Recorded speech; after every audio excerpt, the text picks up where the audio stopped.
अपन धान चाउर बेच बेच के किनो थी के हमके टॉर्च देते हैं कि फटका देते हैं कोनो के हमके सहायता नहीं करते हैं इसकर हमें मुरुखे तकलीफ हमें आई।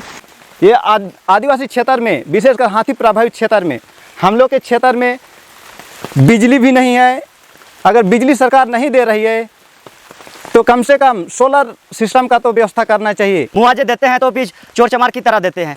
बताइए, रात के समय में हम लोग जंगली हाथियों के आतंक से हम लोग को डर का भय बना हुआ रहता है। जब बहुत ज़्यादा बारिश होता है तो हमारे घर के निकट नदी है जिसमें पानी भर जाता है, हम लोग स्कूल नहीं जा पाते हैं।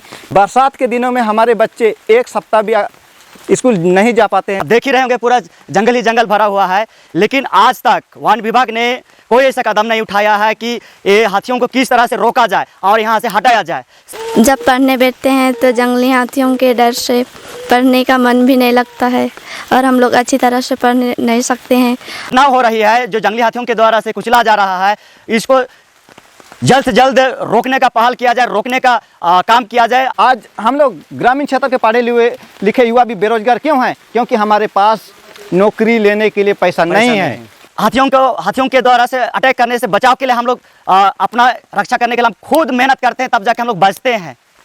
तो प्रशासन का काम भी हम भी करें, खुद का काम भी हम भी करें, तो पैसा हम क्यों दें सरकार को? मैं सवाल पूछना चाहता हूँ, क्यों दें हम? आप बताइए, समझिए, सोचने वाली बात है। और जो वन विभाग के लोग हैं, जो हमारे टैक्स के पैसों से उनको तनख्वाह मिलती है, वे लोग इस क्षेत्र में आके अपना ड्यूटी करे, रात में आके हाथी भगाए और हमें रात के समय में हमको अच्छा से नींद की रात में सोने के लिए सुविधा दी जाए।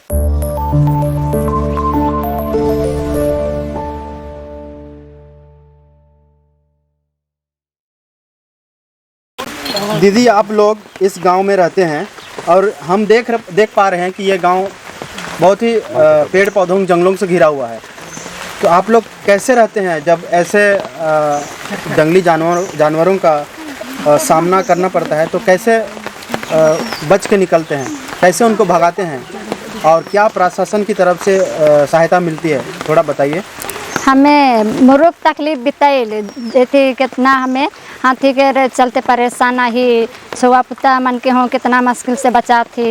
एकदम रात बिकार में हमें खाए पी के सुई दे भोले एकदम एक तो ना नहीं खाए कह के हमें सुई दिल खाए पी के, तो अचानक आए जाए हरे घर मन के थी करें घरी छुआ पुता मन के मुरुख जोन एकदम कोराई कोराई के छोटे छोटे छुआ मन के निकलाई के ले गिल, हरे आयो मन के नहीं सकन से मन के डोरियो के कोनो रंग ले गिल। कोनो के सुविधा भी ना खे हमारे इठान, बिजली ना कोनो नहीं, ना रोड के सुविधा ना थी, कुछ ना कुछ के सुविधा ना खे सकर हमें मुरुख तकलीफ बिताइल। अरे एको दिन हमें बेसले नींदा नहीं सकिल, कितना परेशान से हमें बिता थी। छुआ पुता मन से हो तकलीफ मन हो और आयो मन के हो कैसन कारोब कैसन इतने कारोब कह के सांझ होल की हमके नींदे नहीं लगे, कितना तकलीफ से हमें आही यहाँ। अपन धान चाउर बेच बेच के किनो थी के हमके टॉर्च देते हैं कि फटका देते हैं कोनो के हमके सहायता नहीं करते हैं इसकर हमें मुरुखे तकलीफ हमें आही। प्रशासन कर के आदमी आए रहे या फिर जनप्रतिनिधि मन के आए रहे कोनो कहीं के गए मुखेन हरे थी वो जंगल विभाग वाला वो थी अरे ने समेत। हाँ वही मन खाली और क्यों नहीं है? हाँ नहीं क्यों नहीं है तो फोटो खींच के ले गला कुकर बाद में थी का मन मांग लगता बे पासबुक फोटो आधार कार्ड मान है हर कौन में नहीं है। फॉरेस्ट विभाग कर के भी क्यों नहीं यहाँ है, क्यों नहीं यहाँ है तो का के हाँ क्यों नहीं कम से कम देखे का आता है, क्यों नहीं यहाँ है। यहाँ से गांव से स्कूल तक की दूरी के लिए कोई सड़क नहीं है और रास्ता है तो बहुत ही ख़राब रास्ता है, इनका एक्सीडेंट भी हो सकता है। तो आप लोग कैसे स्कूल जाते हैं बरसात के दिनों में? जब बरसात का समय होता है तो हम लोग बहुत परेशानी से स्कूल जाते हैं।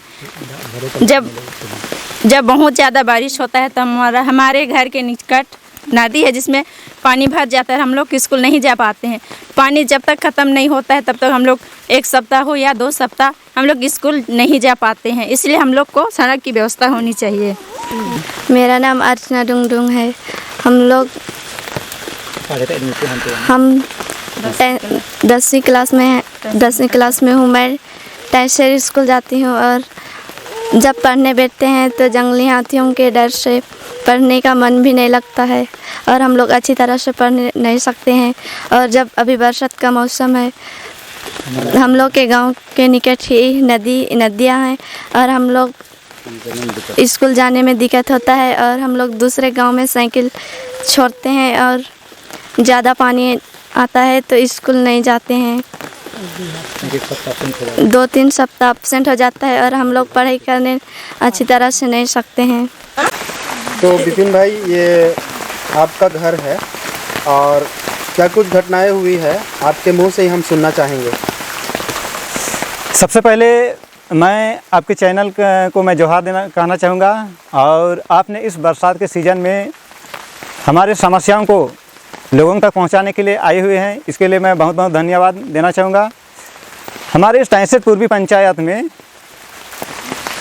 ये जो पंचायत टैंसेर पूर्वी पंचायत में है, ये जंगली क्षेत्र है और इस जंगली क्षेत्र में सिर्फ आदिवासी लोग ही निवास करते हैं। लेकिन कल हम लोग स्वतंत्रता दिवस का 77 साल का हम लोग पर्व मनाए। फिर 77 साल गुजर जाने के बावजूद भी आदिवासी समाज आज भी सरकार की जितने भी सुविधाएं हैं उनसे वंचित रहा है। देखा जाए तो भारत देश में 3 तरह की सरकार चलती है। पहला है केंद्र सरकार, दूसरा है राज्य सरकार और गांव की सरकार कहते हैं, जिसको हम लोग पंचायती राज कहते हैं। 5वें अनुसूचित क्षेत्र में देखा जाए तो ये पंचायती राज असंवैधानिक है, फिर भी हमारे इस आदिवासी क्षेत्र में पंचायती राज लागू किया गया है।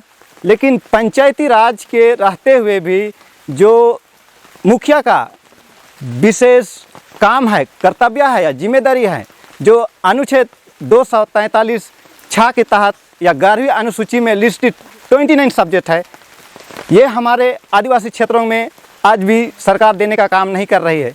ये आदिवासी क्षेत्र में, विशेषकर हाथी प्रभावित क्षेत्र में, हम लोग के क्षेत्र में बिजली भी नहीं है। अगर बिजली सरकार नहीं दे रही है तो कम से कम सोलर सिस्टम का तो व्यवस्था करना चाहिए। और इस रात के समय में हम लोग जंगली हाथियों के आतंक से हम लोग को डर का भय बना हुआ रहता है। दिन में हम लोग खेत में काम कर लेते हैं, लेकिन रात में हमें शांति की सोने के लिए समय बहुत ही कठिनाई से सामना करना पड़ता है। देखा जाए तो इस आदिवासी क्षेत्र में ये हाथियों का केवल समस्या नहीं है। यहाँ हमारे बच्चे पढ़ने के लिए एक तो गतिकचार स्कूल जाते हैं या टैंसेर पारिश स्कूल जाते हैं। ये जो क्षेत्र है टापू क्षेत्र है। बरसात के दिनों में हमारे बच्चे एक सप्ताह भी स्कूल नहीं जा पाते हैं, जिसके कारण सड़क नहीं होने के कारण हमारे बच्चे लोग स्कूल नहीं जा पाते हैं। और जो हम सरकार से यही भरोसा चाहते हैं कि जो हमारे लिए जो संवैधानिक प्रावधान है वो हमें दिया जाना चाहिए। और वन विभाग से भी हम रिक्वेस्ट करते हैं कि वन विभाग कभी भी किसी के घर को टूट जाता है या किसी इंसान को जंगली हाथियों के द्वारा मार दिया जाता है, तब वन विभाग के लोग आते हैं और आते हैं और सिर्फ फ़ोटो लेते हैं और पासबुक मांगते हैं और उसका मुआवजा देने की बात करते हैं। ये घटना मेरा घर में अभी दूसरी बार हुआ है। 2016 में 2 जून को दिन शनिवार का था। उस दिन शनिवार था। हमारे परिवार के लोग खा पी के सो रहे थे। करीब 8 बजे की रात में अचानक हाथियों का झुंड आके मेरे घर को हमला किया। हमला के 8 बजे से 5 बजे तक हाथियों ने इसी घर में रह के पूरा घर को नष्ट कर दिया। उस समय हम लोग के घर में कुछ भी नहीं था। और उसी साल मेरी पढ़ाई बेंगलोर में हो रही थी और उसी साल हमारे क्षेत्र में एक डॉक्टर है, उसका घर से भी लूटपाट हुआ था। और हमारे पंचायत में एक दुकान है, उसका घर से भी लूटपाट हुआ था।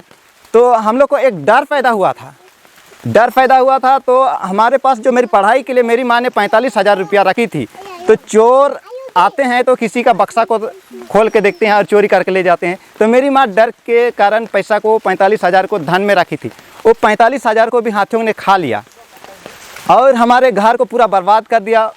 और उस समय हमारे गांव के लोग जिसको दया आया कौन 1 पीला 2 पीला 4 पीला का चावल जैसे हुआ वैसे मदद किए। हमारे पास तो पकाने के लिए न खाने के लिए बर्तन भी नहीं था। 1 सप्ताह जैसे हम लोग दूसरों के घर में गुजारा चलाए।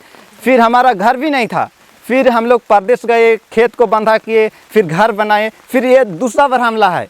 और जब 4 बजे की सुबह में 14 अगस्त को जब हाथियों का आतंक होता है तब हम लोग हटाने के लिए कोशिश किए। फिर वन विभाग के किसी आदमी को हम लोग फ़ोन किए तो किसी ने नहीं आया और ये आश्वासन दिया कि आप लोग फ़ोटो खींचिए और पासबुक दीजिए, हम मुआवजा दिलवाने की बात करेंगे। यही बात हम लोग को आश्वासन दिया।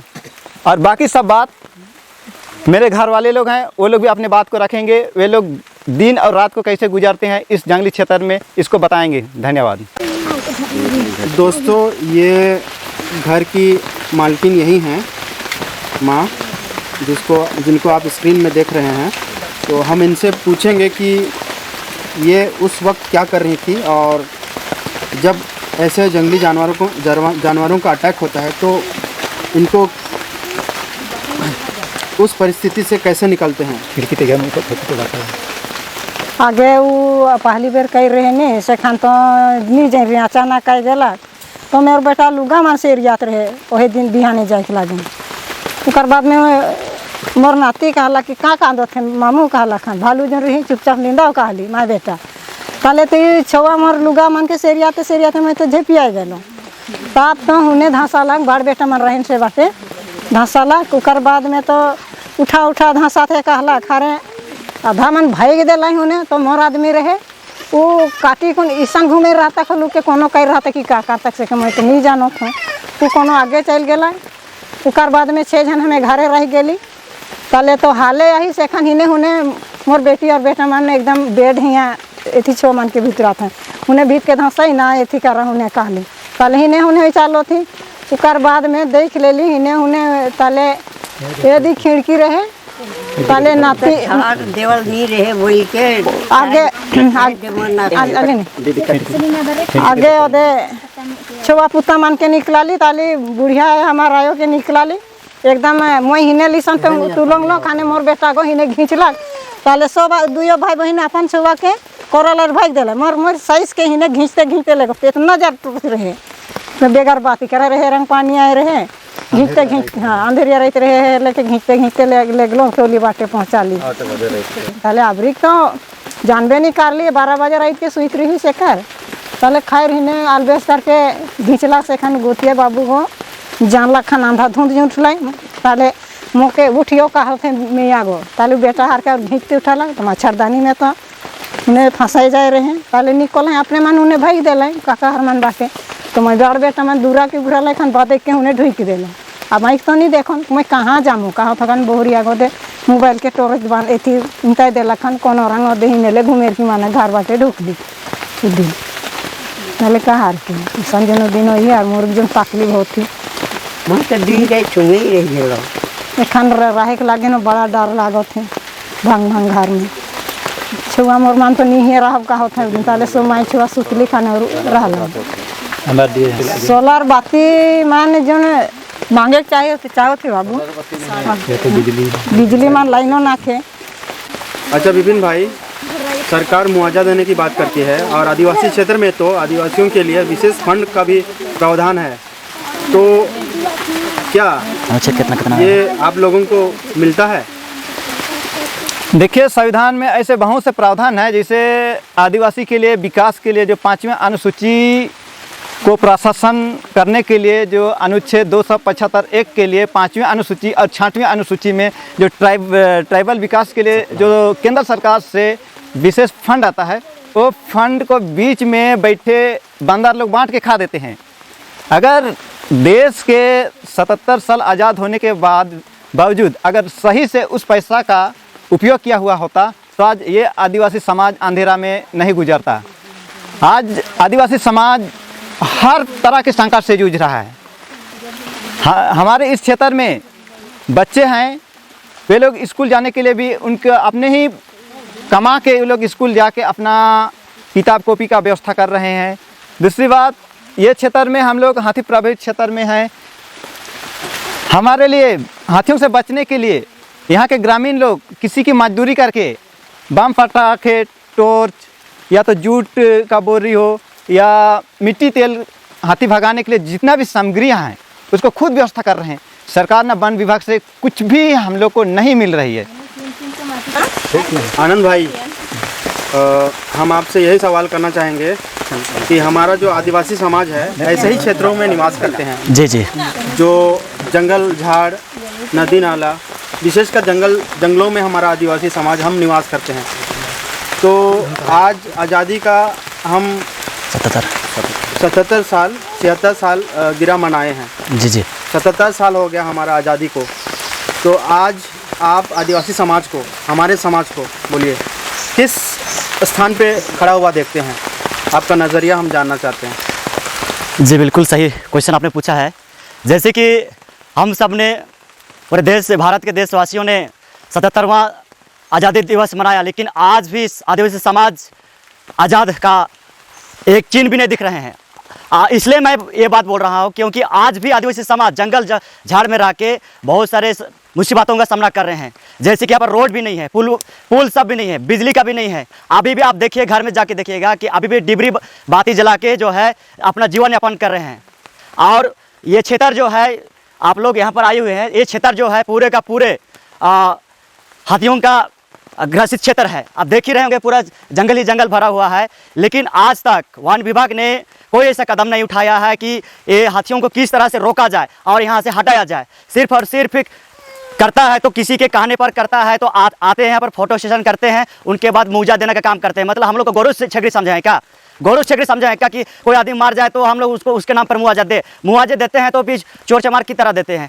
बताइए, जैसे कि विपिन भाई ने बोले कि इनके पास जो था पढ़ने के लिए 45,000 जो है वो पूरा हाथी से जो पूरा ख़त्म हो गया, उनको देने का काम किया सिर्फ और सिर्फ 30,000, जबकि 30,000 से 1.5 लाख से भी ज़्यादा इनका जो क्या बोले संपत्ति था उनके क्षतिग्रस्त हो चुकी थी। फिर भी से जो ठगने का काम किया जा रहा है। मैं प्रशासन और वन विभाग या फॉरेस्टर से मैं यही अपील करना चाहता हूँ कि जल्द से जल्द इस जो घटना हो रही है, जो जंगली हाथियों के द्वारा से कुचला जा रहा है, इसको जल्द से जल्द रोकने का पहल किया जाए, रोकने का काम किया जाए। अगर रोकने का काम नहीं करते हैं तो हम लोग रोड पर उतर जाएंगे, धरना प्रदर्शन करेंगे और ऐसा धरना प्रदर्शन करेंगे कि आप लोगों को जो है, आप लोगों को हटना पड़ेगा। मैं सरकार से ही पूछना चाहता हूं कि नियुक्त करते हैं क्या? मैं पूछना चाहता हूं सरकार से, क्या आपको खाने पीने के लिए नियुक्त करते हैं क्या, कि समाज के लोगों के लिए सेवा करने के लिए नियुक्त करते हैं? बताइए, दिन में हमारा जीवन यापन के लिए हम काम करते हैं, रात में भी जो है हाथियों के द्वारा से अटैक करने से बचाव के लिए हम लोग अपना रक्षा करने के लिए हम खुद मेहनत करते हैं, तब जाके हम लोग बचते हैं। तो प्रशासन का काम भी हम भी करें, खुद का काम भी हम भी करें, तो पैसा हम क्यों दें सरकार को? मैं सवाल पूछना चाहता हूँ, क्यों दें हम? आप बताइए, समझिए, सोचने वाली बात है। पैसा वो लोग लेंगे और खा पी के सूत उठ के वो लोग अपना सीट गरम। वन विभाग से मैं यही अपील करना चाहता हूँ कि जो अभी जो हाथी का जो है खतरा है, हाथियों का खतरा है पूरे क्षेत्र में, इसको कैसे रोकथाम किया जाए, इनके जल्द से जल्द कदम उठाए, नहीं तो हम लोग रोड पर उतरेंगे, पूरे ग्रामीण निवासी उतरेंगे। धन्यवाद। आनंद और विपिन भाई, हम दोनों से एक और सवाल पे बातें करेंगे। आज सरकार आरक्षण हटाने की बात कर रही है और हमारा समाज जो गैर आदिवासी समाज है वे भी जोर दे के बोलते हैं कि आरक्षण हटना चाहिए। आपका नज़रिया हम जानना चाहेंगे इस टॉपिक पे कि क्या आरक्षण हटाना सच में आज जो हमारे क्षेत्र में, आदिवासी बहुल क्षेत्र में ऐसे घटनाओं को या फिर ऐसे समस्याओं को देख के आप क्या कहना चाहेंगे? देखिए, ये आरक्षण हटाने के बाद कही है सरकार ने, ये बिल्कुल जो है सरासर गलत है। मैं यह बात इसलिए कर रहा हूँ कि सरकार के आदमी धरातल स्थानों पर जा के देखे हैं क्या कि आदिवासी समाज आज तक शिक्षित है या बेरोजगार से ऊपर आए हैं, या इनका कल्याण हुआ है कि नहीं, देखे हैं क्या? ये जो है यूसीसी जो है हम लोग को शोषण करने के लिए, यूसीसी लागू लाने के लिए लाएंगे तो यहाँ पर हम लोग के लिए बहुत बड़े खतरा है। खतरा ऐसा है कि आज तक हम लोग पढ़े लिखे नहीं हुए हैं, पढ़ने की कोशिश कर रहे हैं, तो आर्थिक नहीं है हमारे पास, आर्थिक नहीं है, उनके वजह से जो है हम लोग जो है अभी तक विकसित नहीं हुए हैं। इस वजह से जो सरकार की जो नीति जो है यूसीसी बिल्कुल ही सरासर गलत है, क्योंकि सरकार के जो अंग है, जो आदमी लोग हैं, धरातल स्थान में आए भी नहीं हैं और देखे भी नहीं होंगे कि क्या सचमुच जो है यूसीसी लागू होना चाहिए कि नहीं होना चाहिए। यूसीसी क्यों लागू होगा बताइए, क्यों लागू हुआ? क्या आदिवासी समाज क्या बोलेंगे गरीबी रेखा से ऊपर आया है क्या? देख लीजिए आप, पूरे जंगल में आदिवासी समाज के लोग रहते हैं, उनसे पूछिए, उनकी हालत पूछिए, उनकी दर्द पूछिए क्या चीज़ है, और यूसीसी लाने की बात करते हैं। शर्म होनी चाहिए ऐसे सरकारों को। आरक्षण की बात देखा जाए तो आज आदिवासी समाज विकास के आखिरी पंक्ति में खड़ा हुआ है और सरकार चाहती है कि आरक्षण हटाने के लिए। मैं सरकार से निवेदन करना चाहता हूं कि आप पहले आदिवासी क्षेत्र के आप जांच पड़ताल कीजिए कि वास्तव में उनका विकास हुआ है कि नहीं। आपने पंचायती राज तो ला लिया, लेकिन पंचायती राज के तहत जो विकास होना चाहिए वो भी आज विकास नहीं हुआ है। आज भी देखा जाए तो आदिवासी समाज में हर घर में डिबरी ही जल रहा है। सरकार का कहीं भी इस तैंसर पूर्वी पंचायत के क्षेत्र में सिर्फ गटिकाचार को छोड़कर कहीं भी बिजली का सुविधा नहीं है। हम नहीं चाहते हैं कि बिजली अभी तुरंत हमें दिया जाए, लेकिन ये चाहते हैं कि सरकार इस संकट की घड़ी में हमें सोलर सिस्टम, टॉर्च, मिट्टी तेल, जूट बोरा ऐसे व्यवस्था किया जाए। और जो वन विभाग के लोग हैं, जो हमारे टैक्स के पैसों से उनको तनख्वाह मिलती है, वे लोग इस क्षेत्र में आके अपना ड्यूटी करे, रात में आके हाथी भगाए और हमें रात के समय में हमको अच्छा से नींद की रात में सोने के लिए सुविधा दी जाए, ताकि हम शांति से सो सके और दिन में हम अपने खेतों में कमा सके। अगर हम इस क्षेत्र के आदिवासी लोग दिन में खेत में काम करते हैं, अपने घर के अनाज को खेत में लगाते हैं, उस खेत में भी जंगली हाथी बर्बाद कर देता है। अगर हम लोग उस खेती को जंगली हाथियों से बचाते हैं, घर में लेके आते हैं, घर से भी जंगली हाथी लूट के ले जाता है, तो हमारे इस आदिवासी समाज के लोग जितने भी जंगली क्षेत्र में निवास कर रहे हैं, उनका भरण पोषण करने के लिए बहुत ही दिक्कत हो रही है।